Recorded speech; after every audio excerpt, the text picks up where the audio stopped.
Aujourd'hui, j'ai choisi de donner la parole à Sylvie Castro. Cette femme se bat pour défendre les parents qui, selon elle, seraient victimes de placements abusifs de leurs enfants de la part des services sociaux. Alors pour bien comprendre, imaginez qu'au sein de votre famille, que demain vous rencontriez des problèmes d'ordre financier, d'ordre social, eh bien que si demain vous avez affaire à l'aide sociale à l'enfance, que vos enfants sont placés, eh bien ce que dénonce Sylvie Castro, c'est que si vos enfants sont placés, vous aurez la plus grande difficulté, voire l'impossibilité de récupérer vos enfants malgré la résolution du problème. C'est ce que dénonce cette femme. J'ai choisi de lui donner la parole, je vous le disais. On écoute tout de suite son témoignage. Alors Madame Castro, est-ce que vous pouvez nous expliquer pourquoi vous êtes là aujourd'hui ? Bonjour, nous sommes là dans le cadre d'une manifestation nationale afin d'expliquer qu'il y a une exclusion de parents auprès de leurs enfants, c'est-à-dire que des parents n'ont plus le droit de voir leurs enfants pour des mauvaises raisons. Et il y a un problème de justice ou d'injustice absolument considérable, et en particulier au niveau des placements abusifs, puisque c'est plus ma partie, c'est-à-dire des enfants sont enlevés à leurs parents pour des très très mauvaises raisons et ils n'ont pas les moyens de se défendre et on leur rend lorsqu'ils ont 18 ans. Alors pour bien comprendre le contexte, là on est en face du conseil départemental, le conseil départemental qui est en charge du social sur leur territoire, et vous dénoncez des placements abusifs d'enfants qui auraient, selon les institutions, étaient victimes de maltraitance dans leur famille. C'est ça dont vous parlez? Alors, je dis que les enfants qui ont subi des maltraitances ne sont pas protégés, en tout cas la plupart d'entre eux, et que par contre, les services sociaux mettent la main sur des familles dont les enfants ne devraient pas être placés. Nous avons régulièrement des jeunes filles, des jeunes femmes qui reçoivent des menaces que si elles ne vont pas à la maison maternelle, leurs enfants seront placés et ils finissent par être placés une fois qu'ils sont dans la souricière. C'est très très grave, mais il faut savoir que derrière, le Conseil général, lui, ne fait que donner l'argent, mais il n'y a pas de vérification de ce qui se passe à l'intérieur. Et de ce fait, il y a des abus, des dérives, des gens qui sont pas formés. D'ailleurs, on le sait, c'est reconnu. Alors on va dire que c'est parce qu'il n'y a pas assez d'argent, ce qui est faux. L'argent est mal utilisé, gaspillé, parce qu'il n'y a pas assez de contrôle. Et c'est extrêmement grave, c'est même criminel, puisqu'on détruit carrément des familles, énormément, sur toute la France entière. C'est très, très, très, très grave. Et c'est un fléau national, mais malheureusement qui n'est pas que chez nous, puisque nous avons eu ce reportage qui a été fait en Angleterre il y a 2 jours sur la 5, qui met bien ça en évidence, et les gens tombent de très haut quand ils découvrent cette réalité. Alors en fait, ce que vous essayez de nous expliquer, c'est que des enfants qui se portent bien, qui vivent bien au sein de leur famille, sont enlevés par les services d'aide à l'enfance des départements, c'est ça ? Exactement. D'ailleurs, maintenant, nous avons des enregistrements qui le prouvent sur toute la France. Des enfants qui disent « Quand est-ce que je vais rentrer à la maison ?» Les éducatrices me disent « Maman, quand on te voit en visite, on n'a pas le droit de te dire « Je t'aime », on n'a pas le droit de te prendre dans les bras. » Qui disent que même aux enfants, quand les parents ne peuvent plus les voir du tout parce qu'ils ont été trop offensifs pour voir leurs enfants, que leurs parents n'en ont rien à faire d'eux, qu'il faut les oublier. Il y a vraiment une manipulation absolument incroyable. La réalité dépasse la fiction aujourd'hui. Alors les accusations que vous portez sont très graves envers le conseil départemental. C'est vrai qu'on a du mal à l'imaginer, mais quelles excuses donnent les services sociaux quand, selon vous, ils prennent des enfants aux familles, des enfants qui apparemment iraient très bien ? Eh bien, nous avons des preuves par des dossiers très complets qu'il y a des faux rapports qui sont faits. Les juges n'ont pas forcément le temps d'aller vérifier tout ça. La gendarmerie n'y met pas son nez, et même s'il y a des rapports de gendarmerie, on va privilégier toujours les rapports des services sociaux. Et comme c'est eux qui touchent l'argent, nous avons des autorités politiques qui reconnaissent que les services sociaux sont jugés partis. Et là, nous avons un problème, je dirais presque constitutionnel. Moi, j'y connais pas grand-chose, mais là, il y aurait vraiment quelque chose à changer pour qu'il y ait un contradictoire possible. Il faut savoir que les services sociaux ont des avocats qui sont payés par les citoyens, mais que les citoyens, non, ils ont des avocats payés par personne. Et que pour avoir l'aide juridictionnelle, il faut vraiment être presque dans la rue. Et donc, ils n'ont même pas les moyens de se défendre. De plus, quand ils ont plusieurs enfants et qu'on leur prend tous leurs enfants, qu'est-ce qui se passe ? Eh bien, on leur enlève les allocations familiales, ils ne peuvent plus rembourser la maison, ils ne peuvent plus rembourser leur voiture et se retrouvent dans une situation financière catastrophique. Et tout est à l'avenant. Alors vous avez parlé d'argent dans ces placements. Que dénoncez-vous là par là en parlant d'argent, d'enlèvement de ces enfants? Alors il faut savoir qu'à chaque fois qu'un service social va placer un enfant, il va débloquer donc des subventions qui sont prévues ou qui sont pas prévues d'ailleurs pour espérer en recevoir plus la fois prochaine. Donc, il faut compter à peu près en Eure-et-Loire 6 500 par tête. Et je n'ai pas les chiffres pour les enfants handicapés, mais en principe, c'est beaucoup plus. D'ailleurs, curieusement, sur la France entière, ils font la chasse aux enfants autistes et disent que c'est les parents, parce qu'en plus, les services sociaux s'improvisent psychologues, psychiatres, et ils envoient les parents à tour de bras faire des expertises pour arriver à trouver une expertise qui va aller dans leur sens. Et plein d'autistes n'ont plus les soins qu'ils devraient avoir, sont privés de leur famille alors qu'ils en ont besoin au plus haut point. Tout ça parce qu'il y a des gens qui font de l'argent dessus. Je le déclare haut et fort, nous en avons les preuves.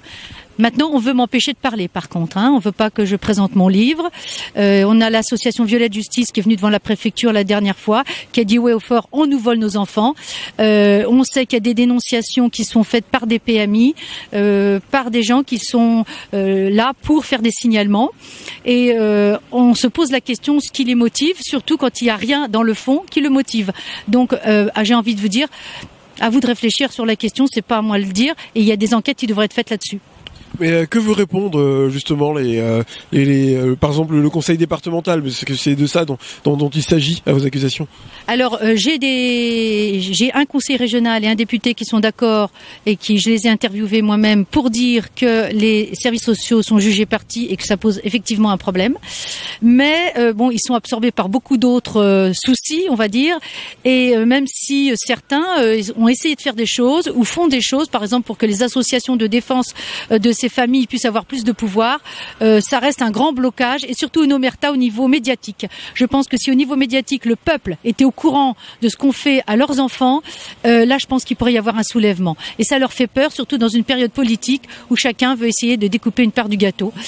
Faut surtout pas aller montrer la pourriture qu'il y a dans notre pays. On dénonce les djihadistes, ok, mais on dénonce pas les Français bien blancs de peau qui volent des enfants aujourd'hui en France pour entretenir leur entreprise. D'ailleurs, dans mon livre, j'ai le témoignage de deux enfants, excusez-moi.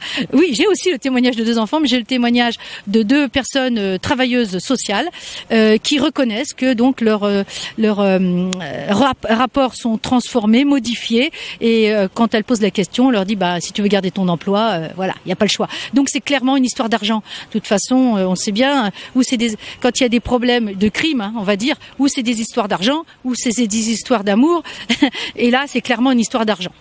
Et pour le département d'Eure-et-Loire, est-ce que vous avez une idée d'enfants qui, selon vous, encore une fois je dis selon vous, seraient placés de manière abusive par le conseil départemental?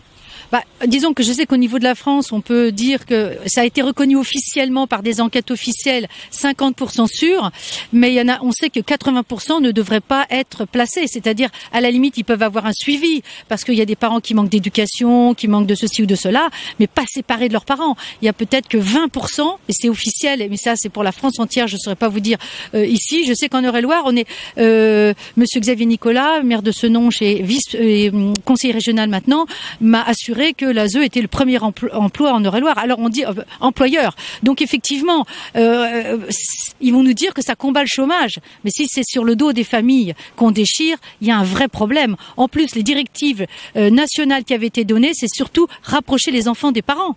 Et là, on fait totalement le contraire, parce que ça rapporte moins. Si on fait des interventions, d'ailleurs, quand il y a des AEMO, souvent elles sont faites de manière à rendre les gens fous et pas vraiment à les aider. Et les gens qui font vraiment bien leur travail, ils ont souvent des bâtons dans les roues. Les deux grands témoignages que j'ai dans mon livre en font foi. Et il faut savoir aussi une chose, que ces gens-là ne peuvent pas parler ouvertement, parce que sans ça on les menace de les éjecter.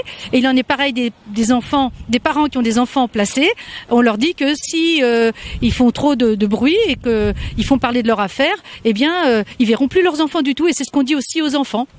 On leur dit, voilà, si ta mère elle continue comme ça, ou si toi tu fais pas ce qu'il faut, ou si tu vas trop voir ta maman, ou si tu l'embrasses quand tu la vois, eh bien tu verras plus ta mère. On a des enregistrements qui confirment tout ça pour maintenir le statu quo et faire croire que c'est que c'est nous les fous, quoi. Et donc nous avons l'intention d'informer de plus en plus d'élus pour ceux qui ne sont pas au courant, et des